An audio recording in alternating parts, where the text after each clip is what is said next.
Let's see how Stinky Pete starts up in the cold on straight waste motor oil. First thing I'm going to do is turn the key on and let the fuel pump prime up. Here we go, give it a little bit of throttle.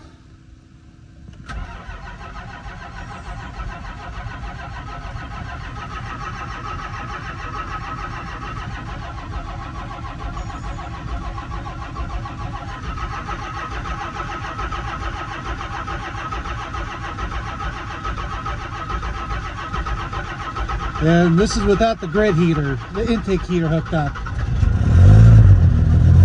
There we go.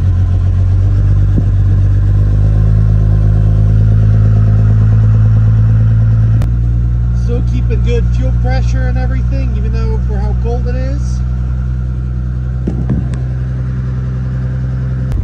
And it's pretty much idling now on its own.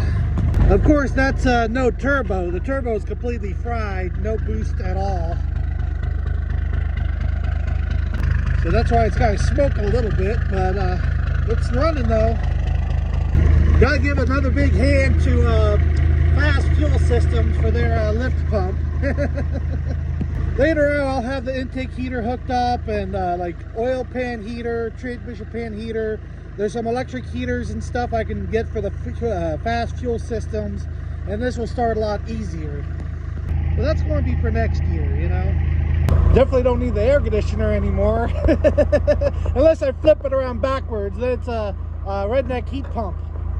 I lost fuel pressure and it died. Most likely the fuse blew under the hood. Yeah, melted fuse, like I thought. There we go, back up and running. So I'm going to add a few gallons of gas to thin out that oil, add about 20%. While I'm thinking of it, I need to take this air conditioner out anyway. So in case you've been wondering what I've been doing is trying to get this school bus up and running. So I'll talk more about this a little bit later, but basically I am buying this from my cousin, and I'm going to either turn it into like one of those like sleeper flatbed like school bus things, or I might just put a hitch receiver on this and turn this into like a motorhome like thing. Basically use this bus to travel running on homemade diesel fuel while towing Stinky Pete, because I want to go to more truck shows and stuff out of state, you know, like traveling around with Burnout Wars and with Burnout Nationals. So, but the thing I'm worried about is like going to these truck shows and things like that, like burnout competitions. If something breaks, it's a pain in the butt to try to get back home. You know, I don't want to have to rent a truck and a tow dolly, try to tow it home and things like that. It's just a big pain in the butt. Yeah, because it's not quite the full-size bus, it's a little bit shorter than a full-size one. I might just do the hitch receiver and trailer type deal. But definitely going to put like a couple of like 100-gallon fuel tanks mounted on the frame on each side, so I can carry about 500 gallons worth of fuel, so I could drive all the way to California back without stopping for fuel. Overall, rust-wise, it'll pass inspection, but it definitely needs some electrical work, definitely needs tires and brakes and some air lines.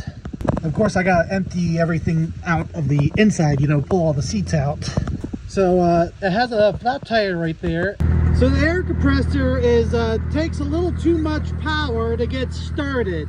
It trips the overload sensor on the converter and kicks off. So I'll show you how I do it. So it's going to take two hands, but basically I wrap it up with a strap so I can give it spin it up before turning the power on. Just like that. Sorry, I did not get my phone set up to get it recorded, but it's what I have to do to get it going. So let me get this thing back up here. Simple yet effective. Try to get that filled up with air.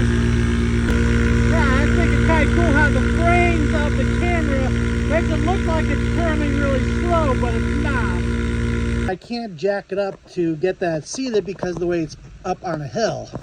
Like, I don't know, like, I know it doesn't look like steep, but I can't jack this up. I'm just jacking up the whole front end the way it's like on that back axle like that. So I'm trying to get it running. I got to move this out of the way, you know, so I could try to pull it forward so it's level ground, so I could jack that up and try to get that tire seated. And this is just to get back to my shop. Has the old 7.3 International engine in it.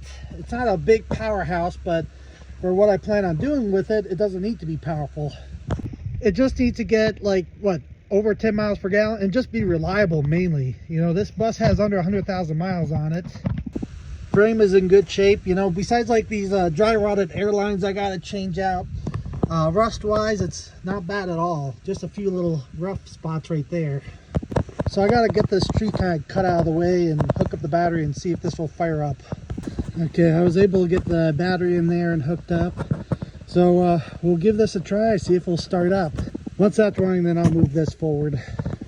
We'll see if one battery is enough, so I'll give this a shot of ether here and give it a try. Okay, let's see how this goes after, what, over 10 years sitting. Nope, I'll crank it over. Well, it's not turning over with the key, so maybe I can jump the starter with a screwdriver. Okay, I hooked a wire down to the starter. Now, this is just to activate the starter, that's all. And I got a nice hot right there at that solenoid. So I'm going to turn the key on and connect that wire and turn it over. Also give it a shot of ether. There we go.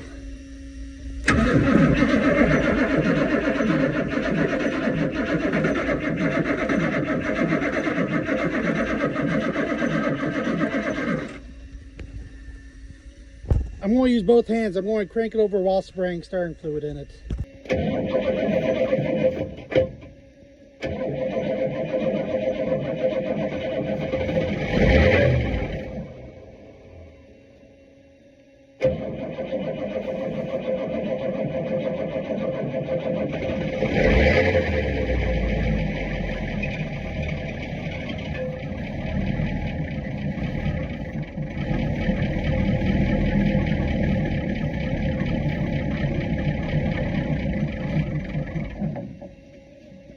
So it's running, just won't stay running.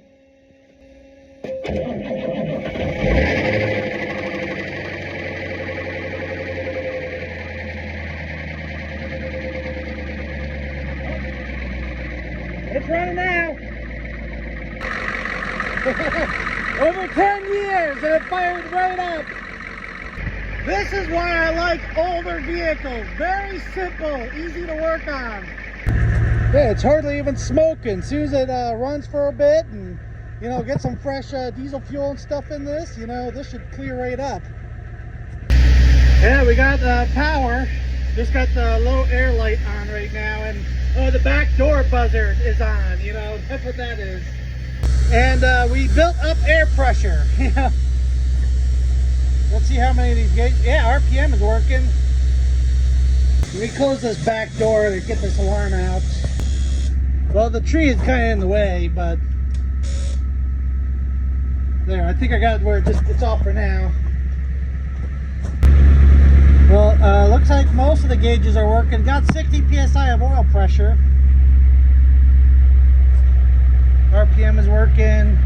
Air pressure is working. Has a full tank of gas. Oh, it's a little over 100,000 miles. What, 111,000 miles. Sorry, I thought this was 75.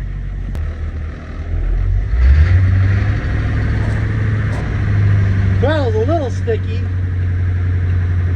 Oh, the governor is sticking a little bit. Well, as soon as it runs a little bit, it'll free up.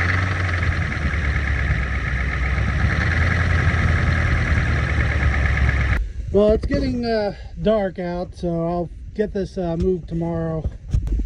I gotta move that water bottle. That should fire right up. I just gotta put batteries in it, and then I should be able to drive this at least forward enough so I get to level ground so I can get this tire on its bead.